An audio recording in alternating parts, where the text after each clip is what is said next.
صل على محمد يا رب صل عليه وسلم اللهم صل على محمد يا رب صل عليه وسلم.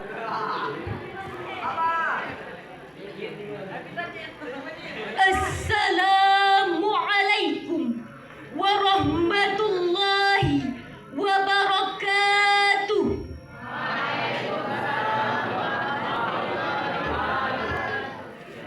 Alhamdulillah, alhamdulillahilladzi nahmaduhu wa nasta'inuhu wa nastaghfiruh wa na'udzu billahi min syururi anfusina wa min sayyiati a'malina min yahdihillahu fala mudilla lahu wa min yudlilhu fala hadiya lahu.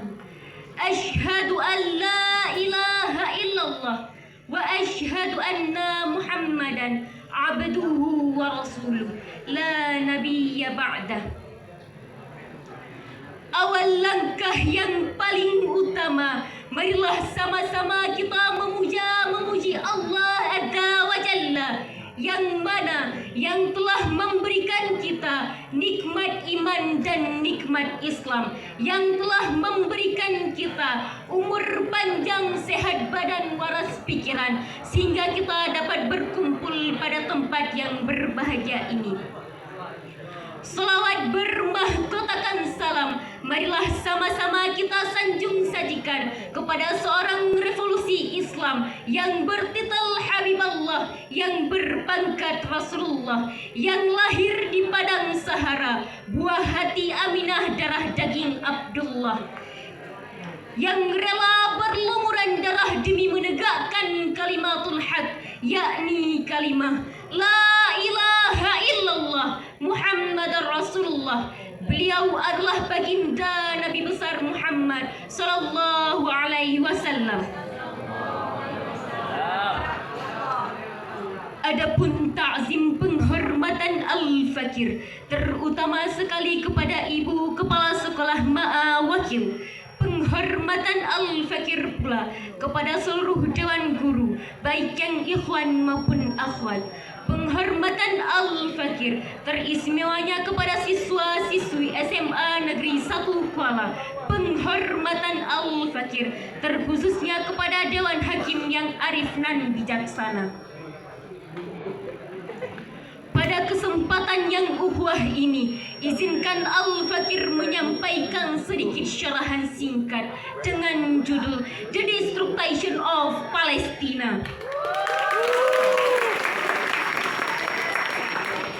Akhir-akhir ini kita disuguhi dengan tontonan yang begitu dahsyat, tontonan yang begitu menyayat hati. Bagaimana tidak, di era modern ini yang katanya penjajahan di atas dunia telah dihapuskan. Buktinya apa hadirin?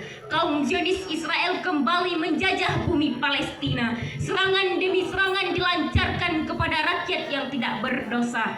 Beribu nyawa rakyat Palestina telah menjadi korban kekejian dan kebiadaban mereka. Kaum Zionis Israel kembali membombardir Rafah dengan serangan udara. Mereka mengirimkan pesawat tempur F-16 untuk memusnahkan Palestina. Adapun penyebutan Palestina dalam Al-Quran disebabkan Palestina memiliki banyak sejarah. Salah satunya adalah Palestina adalah tempat baginda Rasulullah Sallallahu Alaihi Wasallam Isra Mi'raj dari Masjidil Haram ke Masjidil Aqsa, sebagaimana Allah telah berfirman dalam Al-Quran surah Al-Isra ayat 1 yang berbunyi, A'udzu billahi minasyaitonir rajim. Bismillahirrahmanirrahim. Subhanalladzi asra bi'abdihi laylan minal masjidil haram ilal masjidil aqsa alladzi barakna hawlahu linuriyahu min ayatina innahu huwas Sami'ul Basir, yang artinya Maha suci Allah yang telah memperjalankan hambanya Muhammad dari Masjidil Haram ke Masjidil Aqsa untuk memperlihatkan kepadanya tanda-tanda kebesarannya. Sesungguhnya dialah yang maha melihat, maha mendengar. Adapun jika takdir itu jatuh kepada kita, apa tanggapan daripada pemuda dan pemudi generasi Islam? Masa remaja adalah masa di mana kita dihadapkan dengan berbagai masalah dan tantangan, terutama di era modern ini, era menjamurnya berbagai media komunikasi yang memberikan nilai positif, juga memberikan penyakit adaptasi. Sulitnya remaja hidup di era modern ini, yang apabila mereka rajin datang ke masjid untuk salat, malah dibilang punya hutang melilit. Apabila mereka rajin datang ke pengajian, malah dibilang pamer berlian. Apabila ada ulama lewat mau salim, malah dibilang sok alim. Apabila ada kita memakai pakaian gamis, jilbab syar'i, malah dibilang seperti teroris. Sehingga banyak pemuda dan pemudi yang menang gengsinya daripada harus menaati peraturan agama. Adapun ada masalah besar yang berdampak amat besar, di mana yang terjadi di era modern ini, terutama adalah fashion style, di mana kalian pemuda-pemudi yang berlomba-lomba mengikuti budaya barat, sehingga kalian mempunyai moral yang rusak.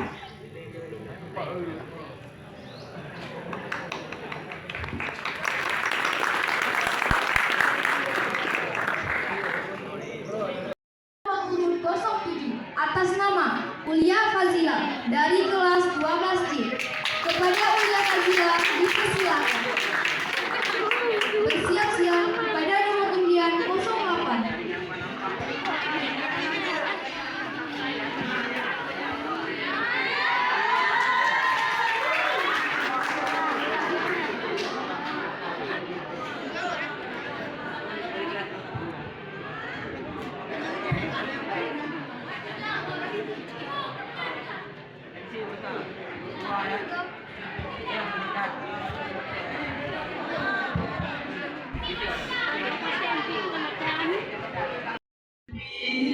Salam alaika ya Rasul, salam alaika ya Habib, salam alaika salawat.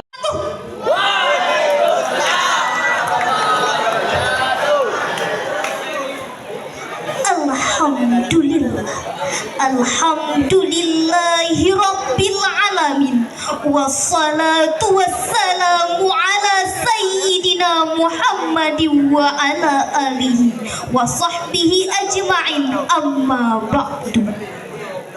Kita selaku khalifah di permukaan bumi yang fana ini sudah sepantasnya lah untuk memanjatkan puji syukur ilahi Rabbi, yang mana oleh Allah yang telah memberikan kita berbagai macam nikmat fasilitas, sehingga dengan fasilitas tersebut kita dapat hadir di tempat yang kita cintai ini.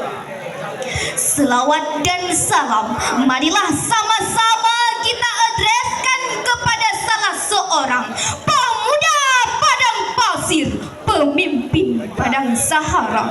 Beliau putra Abdullah, belahan hati Siti Aminah. Siapakah beliau? Beliau ialah baginda Nabi besar Muhammad sallallahu alaihi wasallam. Selawat dan salam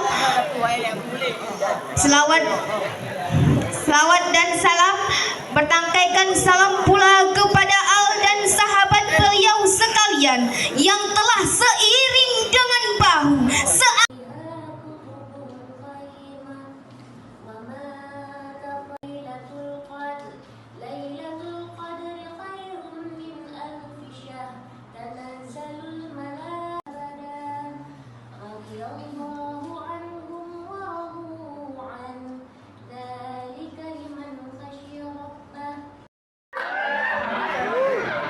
Siap. Kepada nomor undian 04.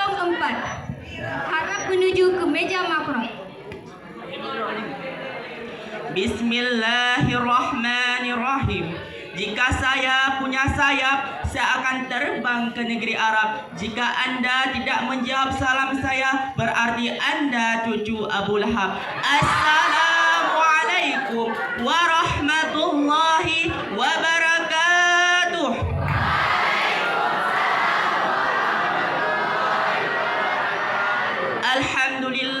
Alhamdulillahi rabbil alamin wa bihi nasta'in ala umuri dunya waddin wa ala alihi wa sahbihi ajma'in. Amma ba'du. Puji dan syukur atas kehadiran Allah Subhanahu wa taala, yang mana oleh Allah yang telah melimpahkan berbagai nikmatnya kepada kita, dan nikmatnya yang paling besar adalah nikmat iman dan nikmat Islam, sehingga kita semua dapat berkumpul di tempat yang berbahagia ini. Tak lupa salawat bermahkotakan salam, mari kita sanjung sajikan ke pangkuan Nabi besar Muhammad sallallahu alaihi wasallam, yang rela anaknya menjadi yatim, istrinya menjadi janda demi menegakkan kalimatul haq, la ilaha illallah Muhammadur Rasulullah, sehingga kita dapat terbebas dari yang namanya alam jahiliyah ke alam Islamiyah, dari alam kebiadaban ke alam keprimanusiaan. Alhamdulillah. Penghormatan saya kepada Kepala Sekolah SMA Negeri 1 Kuala, dan penghormatan saya kepada seluruh staf Dewan Guru yang mengajar di Sekolah SMA Negeri 1 Kuala, dan penghormatan saya yang terlebih terkhusus yaitu kepada seluruh siswa-siswi pelajar Penggerakan Bangsa Indonesia, siswa SMA Negeri 1 Kuala. Tidak saya perpanjangkan lagi mukadimah saya, langsung saja saya masuki ke dalam acara pidato saya yang berjudul Kepemimpinan dalam Perspektif Islam. Kepemimpinan dalam Islam adalah seni, dan kepemimpinan juga merupakan cara seseorang bagaimana cara menarik orang lain untuk dapat mengikutinya dan mencapai tujuannya.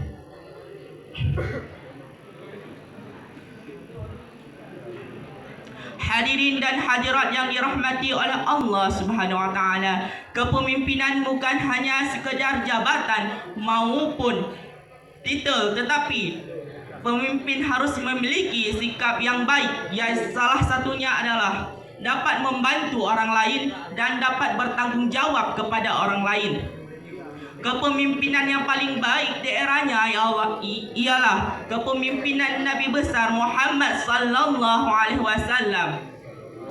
Karena kepemimpinan Nabi Muhammad sallallahu alaihi wasallam, beliau telah menampilkan dan menerapkan kepemimpinan yang baik dengan berdasarkan sifat siddiq, tabligh, fatanah dan amanah, seperti firman Allah Subhanahu wa taala dalam surat Al-Imran ayat 195. A'udzu billahi minasyaitonir rajim. Bismillahirrahmanirrahim.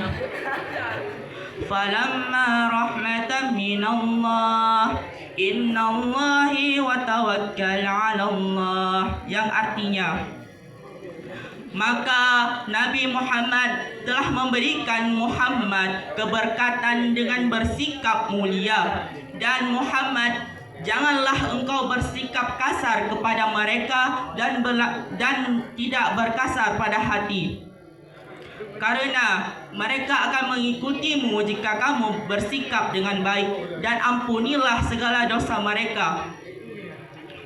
Maka dari firman ini bisa dikatakan Nabi Muhammad adalah salah satu panutan yang hebat. Hadirin dan hadirat yang dirahmati oleh Allah Subhanahu wa taala, saya mempunyai sedikit cerita tentang kekhalifahan Umar ibn Khattab radhiyallahu anhu. Beliau mempunyai sebuah kebiasaan. untuk beronda malam ataupun berkeliling ketika malam. Dan pada suatu malam, beliau menemukan ataupun melihat sebuah rumah bubuk yang tua, yang di dalamnya terdapat seorang janda dan seorang anak yatim yang sedang menangis.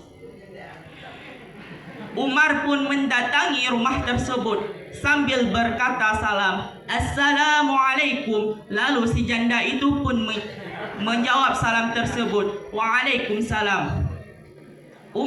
Umar pun lantas menanyakan kepada Umar, apakah yang terjadi sehingga saya mendengar ada suara anak yang menangis. Lalu si ibu tadi pun menjawab, "Anak saya menangis karena tidak ada bahan makanan yang bisa dia makan." Lalu Umar pun melihat apa yang sedang dimasak oleh si ibu tadi, karena ketika Umar melihat dari luar, si ibu tadi seperti sedang memasak. Dan Umar pun terkejut, ternyata yang sedang dimasak oleh ibu tersebut adalah batu kerikil. Lantas Umar bertanya kepada ibu tersebut, "Apakah yang terjadi sehingga anak Anda menangis?" Lalu si ibu pun menjawab, "Anak saya menangis karena tidak ada bahan makanan yang bisa dia makan." Lalu Umar pun pergi ke gudang makanan untuk mengambil gandum, lalu diantarkannya ke rumah janda tersebut. Kesimpulan yang bisa diambil dari cerita tersebut adalah, yang pertama, Umar memiliki sikap yang terpuji dan Umar sangat Mustafa